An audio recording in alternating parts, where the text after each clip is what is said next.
Today we're talking about the 5 must-know pros and cons of the all-new 2024 Toyota Tacoma. I've owned this Tacoma for 6 months now, and during this time I've driven other Tacomas through 300 miles of off-road journey. I've jumped them and tested them at different trails. And let me tell you, there are some things you need to know about this truck before you get one.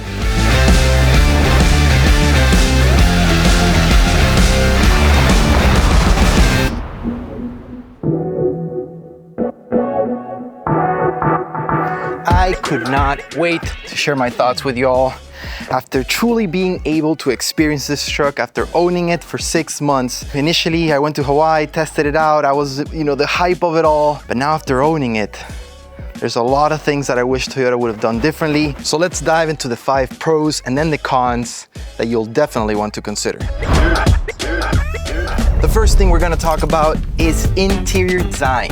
Toyota took their time to design this interior, and that is one of the things that really stood out to me. Not only when I first saw it, but after owning it, it just feels extremely nice just being inside this cab. I've owned the 2nd gen Tacoma, I then had the 3rd gen that you guys see out there, and now we have the 4th gen. And just going through all those gens and seeing how far Toyota has come with the interior design is amazing. Just this lettering right here. This is something that I don't want to debadge. It just looks super, super nice. I want to leave it there. It's got this glossy look, really nice. I love being able to put things here, the way the shift knob looks, the way the buttons look so rugged. It's typical Toyota, they kind of kept their signature there. One last thing I want to talk about regarding the interior before we move on to the next thing is the infotainment system. And I know a lot of people talk about this. There was a guy out there who threw out a hate comment saying, why would you want such a massive iPad on your dash? My response to you, dude, is once you have it, you cannot go back. I'm always jumping between the 4th gen and the 3rd gen out there. If we take away all the bells and whistles of the 4th gen, we go back to the 3rd gen, the one thing that I always miss is this massive infotainment system that we have. And I think it's the cherry on top. The next thing we're gonna talk about is cruise control, and this makes me feel like I'm getting old for some reason, but I never thought I would say this. The other day I was driving to swim practice and decided to test out the cruise control, right? Toyota kept emphasizing on their press release on it. They kind of have this, I believe it's called the 3.0 safety sense, and they have it, I believe, along their entire car platform now, pretty standard. And I think it's awesome. Ever since I started playing around with this and seeing how it reacts, I started testing the cruise control in all the vehicles that I rent for work, right? So I'm constantly always traveling, and I started testing out all the newer ones, the cruise control, and I have to say, guys, Toyota absolutely killed it with their safety sense. Like the way that the vehicle accelerates when you're on the highway, and the way that it starts to brake whenever, let's say, a car cuts you off, or maybe the car in front of you starts to slow down, it doesn't feel like a machine, which it is, right, doing it. It almost feels like the way you would do it. It's kind of scary how perfect it is. And as the other car starts accelerating, the way that it just takes off compared to all the other vehicles that I've tested is just so much smoother and just nicer on the body, right? As you're just sitting back, chilling. I never really used it on the 3rd gen. The 3rd gen was always chasing gears because of the transmission that the 3rd gens came with. It was really hard to use cruise control. It was either and it would slow down and it would slow down, right?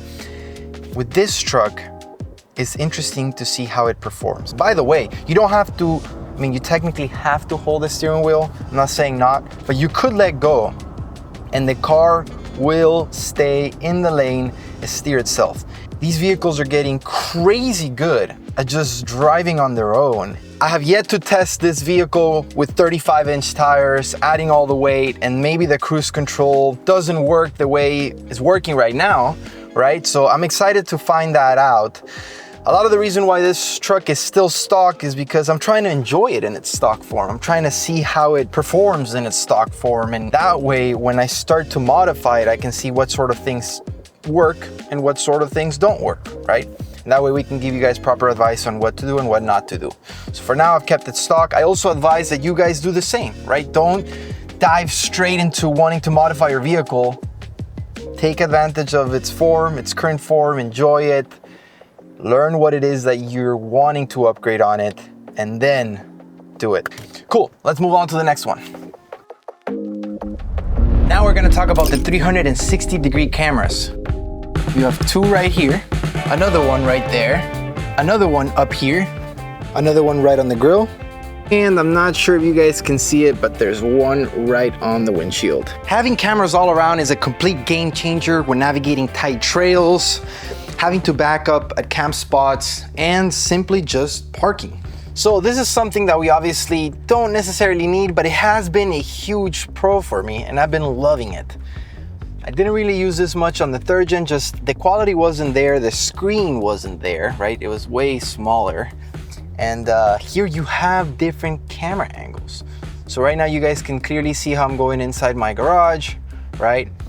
And let's say I wanted to see, like I felt like I was too close to that side. I can click here and I can see how close I am to both sides, which I love. Or I can see forward, right? The power is all in my fingertips. And if I want that 360 view, right? That could be something where I can zoom in, zoom out. I can choose to have an angle look right there. And even though it's a little bit warped in this situation, I wouldn't be really using the 360 for this specific situation, but if I was in a camp spot, let's say, this works wonders. It works really, really nice, right? I look at it straight from the front, from the sides, and one of my favorites is this one, being able to see the bed of my truck. And the awesome thing about this is that all these cameras become available with the push of one button right here. And now you have access to your bed of the truck. So if you have a dog back there, usually I use this for, let's say, when I have my bike. Here I can choose to see my trailer hitch, right? Again, the bed of the truck. And once you start going at much slower speeds, let's say you are actually going through like an off-road trail or whatnot, then more cameras become available, right? So that's when you're able to see the side. So as you're like, going off-roading, you want to see a rocky section, and you can actually change the angle of which the camera is looking at, which is really, really nice. Guys, so whether I'm parking in a tight space, checking my surroundings while off the beaten path, or just keeping an eye on the gear in my bed, the ease of access to these cameras, being available with the push of this button, is just awesome. All right, the next thing we're gonna talk about is sound deadening. I'm shocked to see how Toyota was able to make it feel like a luxury SUV in here, but still allowing you to feel that engine noise when it counts. You can hear that turbo spooling.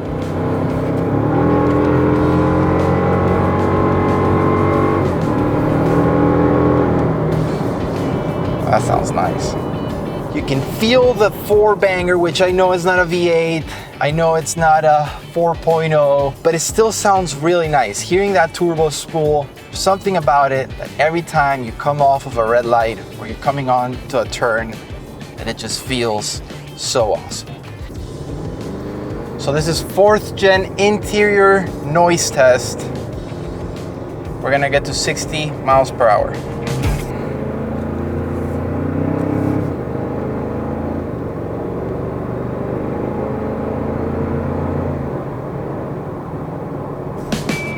This is 3rd gen interior noise test.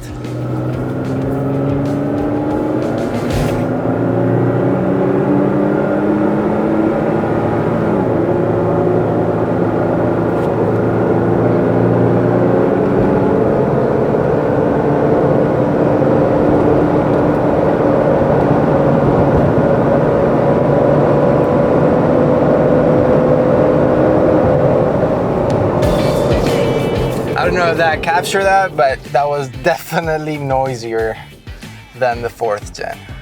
Comparing this current configuration, stock Tacoma, right now with a 3rd gen, it's safe to say it's much quieter in here, and definitely you get that nice luxurious SUV vibe. I'm interested to know what's going to happen when I add bigger tires, right? Noisier tires, roof rack, bed rack, tent, you name it.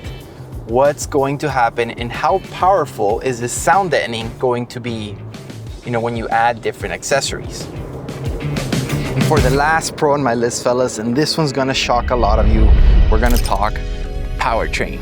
Yes, the elephant in the room is a pro for me, the 2.4 liter turbocharged four-banger that creates 278 horsepower and 317 pound-foot of torque. A lot of you guys that are hating on it have not driven it, and that says a lot. I've had it for 6 months now, and I thought I was gonna hate it. I was just as mad as you guys were. I would have loved to see a V8 or a 4.0 or, keep the V6. And I can tell you it's way better than the third gen. The way this truck drives, the way it feels coming off of a turn, the way it feels coming off of a stop sign, when you need to hit it, when you put it on sport mode, the things that this truck does and the way that you feel now compared to how a third gen was is night and day. The transmission is not chasing gears, and that is huge. I really encourage some of you, and you don't have to go buy the truck, but just go for a test drive. Go for a test drive. If you go for a test drive, feel it out, drive it, maybe a friend of yours has it, try it out, and then throw your hate comment or your opinion on it. I'm starting to enjoy driving this fourth gen way more than I do driving the third gen. Recently, I had to rent a third gen Tacoma in Miami. We were going there to check up on the warehouse, and it was night and day difference. And this is just the gas model. I tried out the hybrid. That one is way better. If you guys can opt in for the hybrid, that in itself has another list of pros and cons, but I think hybrid is the way to go. I made the mistake to kind of rush into it. I got the gas model. Definitely wish I would have done the hybrid. I did place an order for a TRD Pro, had to cancel that. So I'm gonna abuse this truck, use it until hopefully the wheels don't fall off, and then I'm for sure gonna be getting a hybrid. Now I know I've said a lot of great things, but this truck isn't without its downsides, and there are a few that have been frustrating me over time. One is specifically that up until today, I just don't know how it happened. Here are my 5 cons for the all-new 2024 Toyota Tacoma. So although I am in love with the interior design, I'm not happy with the plastics or the materials that are being used on the all-new 4th gen. They feel cheaper than the 3rd gen, but I don't think they are. I just think it's the way they were designed, the way that they all come together that make them feel cheap. Let me explain. So the interior door handle is for sure one of my biggest complaints. It's not that the plastic is cheap, like I mentioned, it's the way the design is. So we tore apart this entire door, one of the shops, and I really needed to see what was going on behind there. And it's the way that the plastic L bracket that's in there grabs onto the door that allows this to happen. Right? Which you guys have probably seen it. Everyone's talking about it, right? You just get that massive space, which obviously you're not gonna be doing that. But I did go to Toyota. I told them about this problem and they did swap out. I'm not sure which pieces exactly they swapped.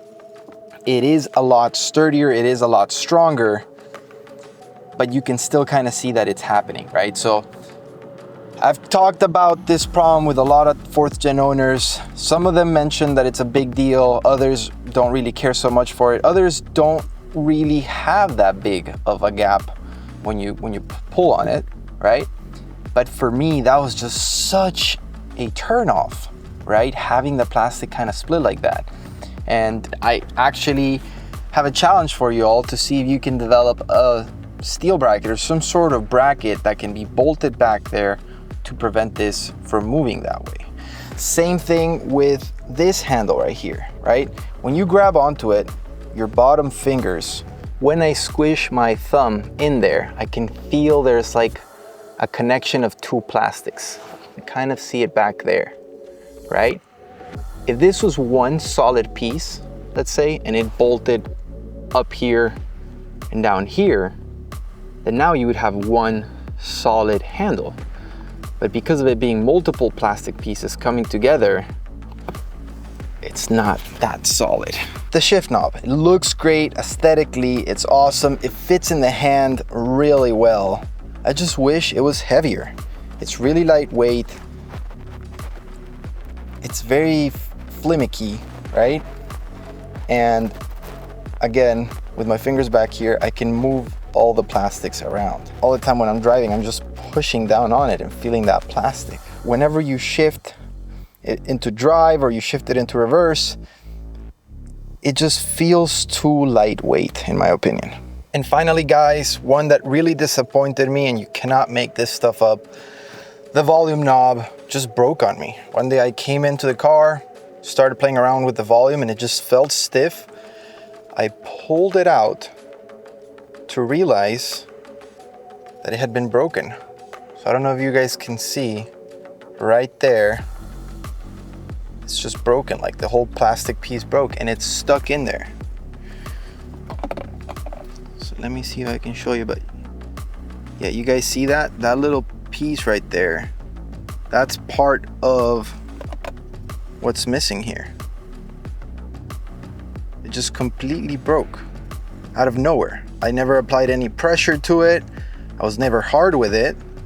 I did ask my fiance, hey, were you hard on the volume knob? And she's like, no, I haven't even touched it. So I don't know if that was because of the heat. I don't know what it could have been. Let me know what you guys think. But yeah, this is broken. I definitely need to go back to Toyota and let them know about this and just see what they're gonna do to replace this. To be fair, these plastics still feel a lot better than, let's say, when you get inside a Chevy, a Dodge, a Ford especially.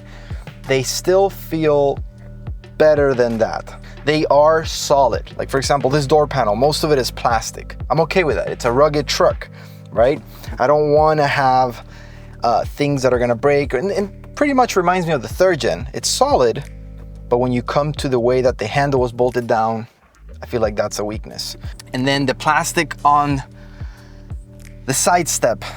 Every time I come into the truck or come out, I naturally just step onto that side step plastic, right? And when I do, it just makes like the plastic, you see, is out of place. It just comes out of place. So like I'll step on it and it comes out. Right? And that right here again, it's like, I don't know if the clips underneath or what are not solid, are not being bolted down correctly, but it drives me crazy. This is my first time pulling it off, so you guys will see. But look how easy that just came out. Which the third gens are like that too, but for some reason, these clips, or maybe it could be this, it's just not properly grabbing on. So you see it, they're clipping in, but for some reason, it just keeps coming off. And it might be that one kind of L bracket that we just saw that's doing it. All right, and when it comes to build quality, we go to the back seats. I want you guys to focus on two locations. I want you guys to focus on this movement right here and this right here. Right? So this happened because I came here and I was new to it all.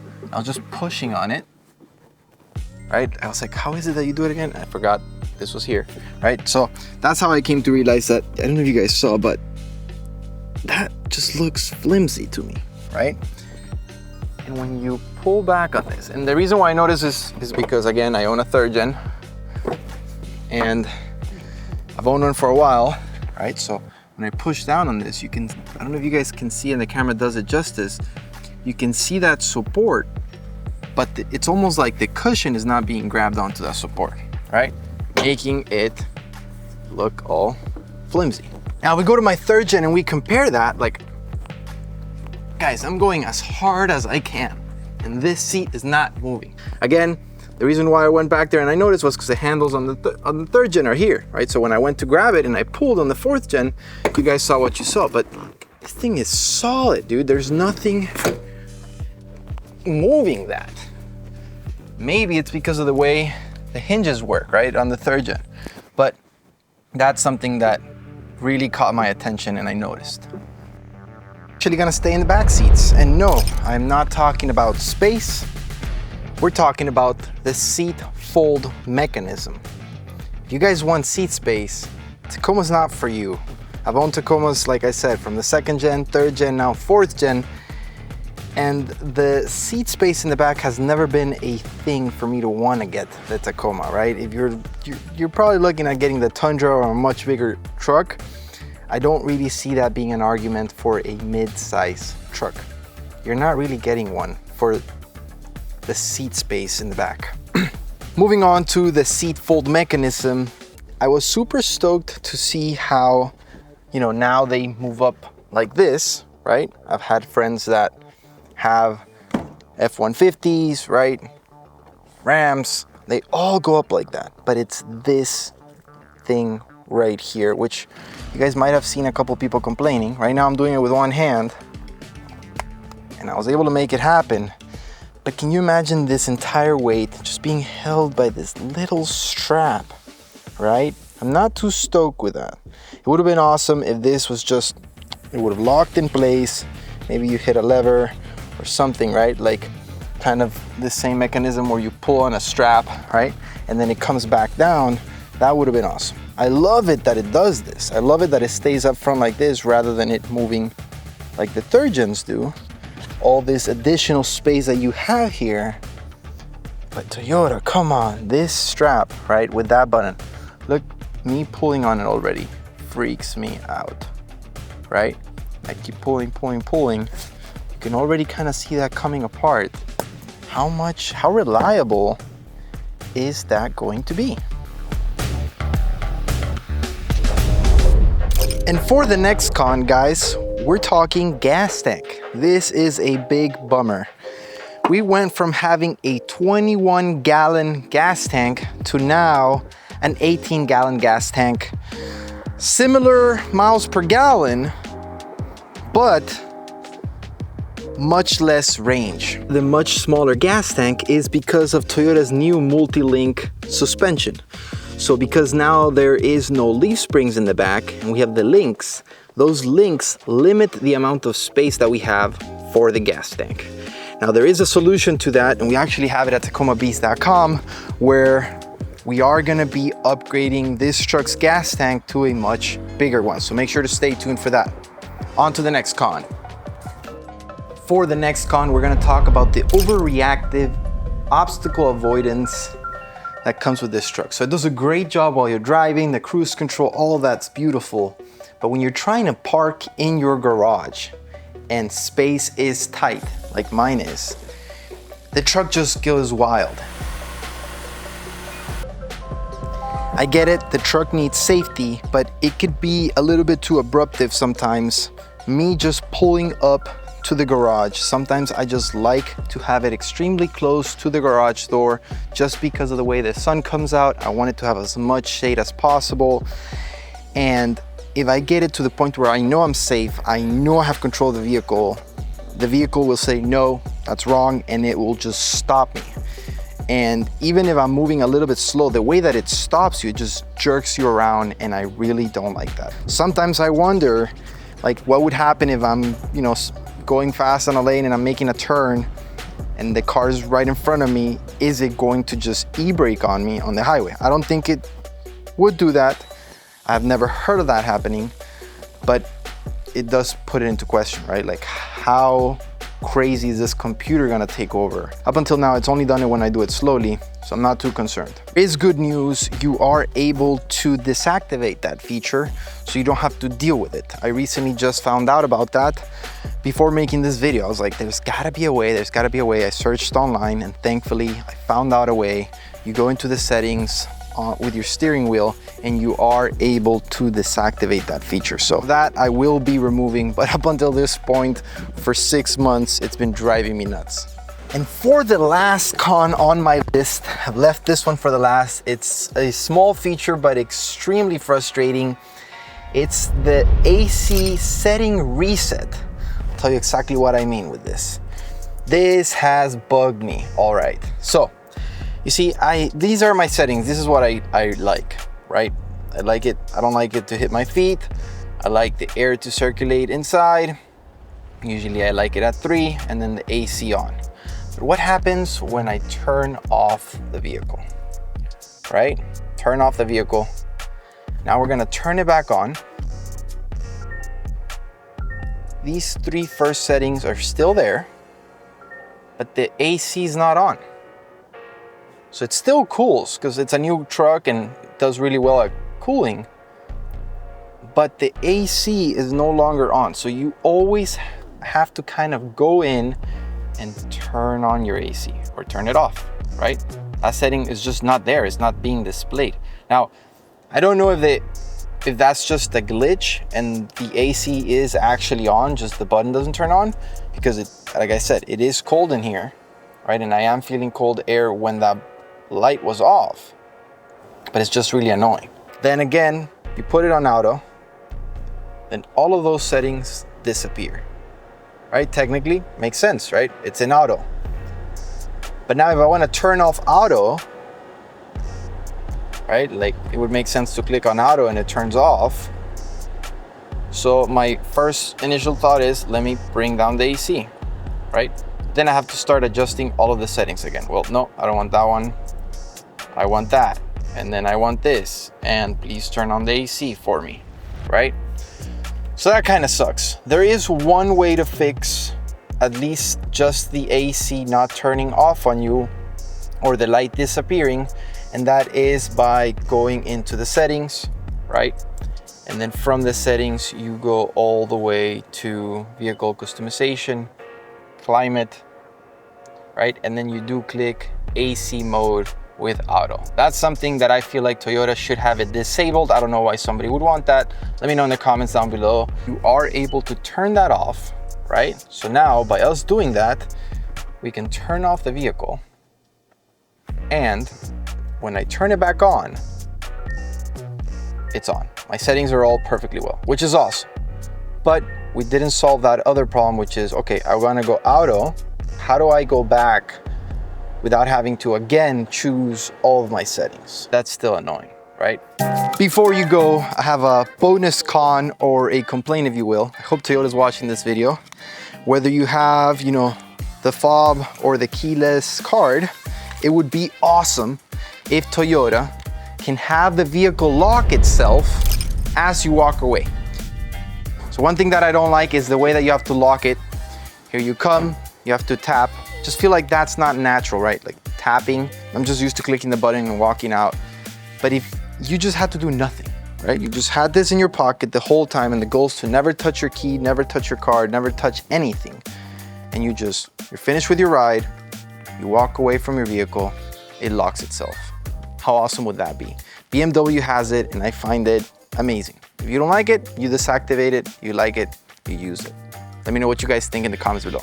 So there you have it, my pros and cons after owning the 2024 Toyota Tacoma for 6 months. The cons I've mentioned, while they're frustrating, they don't make me want to switch my Tacoma at all. In fact, I love driving it. This is the longest I've gone without modifying a Tacoma. The resale value is phenomenal. When it's time to sell, all that money comes back into your pocket. No truck or vehicle is perfect, but for me, the Tacoma is the best mid-size truck. I have my cousins, friends that have other trucks, and just whether it's the interior, resale value, they really don't move me the way this truck does. That about wraps it up for this video. If you guys enjoyed it, make sure to smash that like button. If you haven't done so, make sure to subscribe, and I'll see you guys in the next one.